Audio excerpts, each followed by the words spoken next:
తెలియజేయడం జరిగింది. BRS party తరఫున గెలుపొందిన సర్పంచులు, ఉప సర్పంచులు, వార్డు మెంబర్లు అందరూ కలిసి ఈరోజు కలవడం జరిగింది. ముఖ్యంగా కేసీఆర్ గారి నాయకత్వంలో తూప్రాన్ మండలం అద్భుతంగా అభివృద్ధి జరిగింది. ఈరోజు మెదక్ జిల్లా కానీ తెలంగాణ రాష్ట్రం దేశానికి ఆదర్శంగా కేసీఆర్ గారి నాయకత్వంలో రూపుదిద్దుకున్నాం. 2 ఏళ్ల కాంగ్రెస్ పాలనలో పల్లెలను అధోగతి పాలు చేసినారు. 2 ఏళ్లలో పైసా అభివృద్ధి జరిగింది లేదు.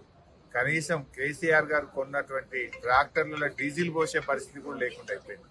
పల్లెలు అపరిశుభ్రంగా మారిపోయినాయి. ఆనాడు దేశంలో ఎప్పుడు అవార్డులు ఇచ్చినా తెలంగాణ పల్లెలకు అవార్డుల పంట పండేది.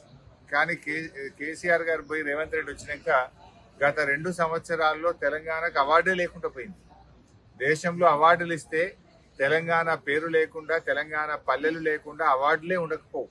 కానీ రేవంత్ రెడ్డి వచ్చిన తర్వాత పల్లెల్ని నిర్లక్ష్యం చేయడం వల్ల, పల్లెల అభివృద్ధి కుంటుపడడం వల్ల ఈరోజు ఒక్క అవార్డు కూడా రానటువంటి పరిస్థితి. ఆనాడు పెట్టిన పల్లె ప్రకృతి వనాలు కానీ, డంప్ యార్డులు కానీ, ట్రాక్టర్లు కానీ అన్ని మూలకు పడ్డటువంటి పరిస్థితి కనబడతా ఉంది. ఆనాడు కేసీఆర్ గారు రాష్ట్ర ప్రభుత్వం నుంచి ప్రతి నెల కూడా పల్లెలకు నిధులు విడుదల చేసేది.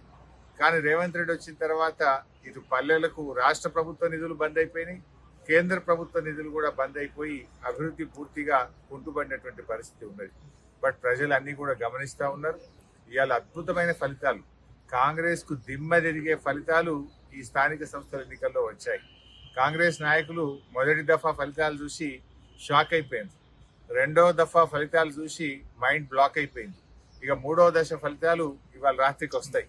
అంటే 2 దశల ఫలితాలు చూసిన తర్వాత అయ్యో లాభం లేదని చెప్పి డబ్బు సంచులు పట్టుకుని హైదరాబాద్కి వెళ్ళి బయలుదేరి ప్రలోభాలకు గురి చేసి అధికార దుర్వినియోగానికి పాల్పడి పోలీసులను ఉపయోగించి మా కార్యకర్తలపై దాడులు చేసుకుంటూ అడ్డగోలు వ్యవహారాలు కాంగ్రెస్ పార్టీ చేస్తూ వచ్చింది. కానీ అంతకంతకు అనుభవిస్తారు. ఇలా దాడులు చేస్తే సహించేది లేదు. ఇప్పటికైనా దాడులు మానుకోండి. మా కార్యకర్తల జోలికి వచ్చినా, మా కార్యకర్తలు ఇబ్బంది పెట్టినా, బలవంతంగా మీరు పార్టీలో జాయిన్ చేసుకోవాలని చూసినా కూడా దానికి తీవ్రమైన పరిణామాలు ఉంటాయని చెప్పి కూడా హెచ్చరిస్తూ ఇవాళ బీఆర్ఎస్ కార్యకర్తలు, ఉద్యమకారులు మా వాళ్ళంతా కూడా ఇవాళ ఈ ఉద్యమకారులే నేడు సర్పంచులుగా, ఉప సర్పంచులుగా, వార్డు మెంబర్లుగా ఎన్నిక కాబడ్డారు. ఇవాళ వాళ్ళకు కూడా తెలుసు మళ్ళా 2 ఏళ్లలో వచ్చేది బీఆర్ఎస్ గవర్నమెంటే. ఎట్లా ఎన్నికలు ఒక 6 నెలలు ఏడాది ముందుకే వచ్చినట్టున్నాయి. 1 నేషన్ 1 ఎలక్షన్ అని ఒక సంవత్సరం ముందుకు వస్తాయని అంటున్నారు. అంటే 2 ఏళ్ల తర్వాత వచ్చేది బీఆర్ఎస్ గవర్నమెంటే, మళ్ళీ కేసీఆర్ గారే ముఖ్యమంత్రి అవుతారు. సో ఇప్పటికైనా ఇవాళ ఆలోచించుకోవాల్సిన అవసరం ఉంది. సో గెలిచినటువంటి సర్పంచులు ధైర్యంగా ఉండండి. తప్పకుండా మళ్ళీ కేసీఆర్ గారి ప్రభుత్వం వస్తుంది. మళ్ళీ గ్రామాలకు మంచి రోజులు వస్తాయి. అభివృద్ధి పథంలో గ్రామాలన్నీ కూడా ప్రయాణిస్తాయి. సో గెలిచిన వారందరికీ కూడా బీఆర్ఎస్ పార్టీ పక్షాన అందరికీ పేరు పేరున శుభాకాంక్షలు, అభినందనలు. చరిత్ర సృష్టించినోడు ఇప్పుడు ఆ చరిత్రని తిరగరాయబోతున్నాడు. అబద్ధాల గోడల్ని బద్దలు కొట్టి నిజాలను రాగా మీ ముందుంచబోతున్నాడు. నిజమైన వార్తల కోసం వెంటనే డౌన్లోడ్ చేసుకోండి రా యాప్ని.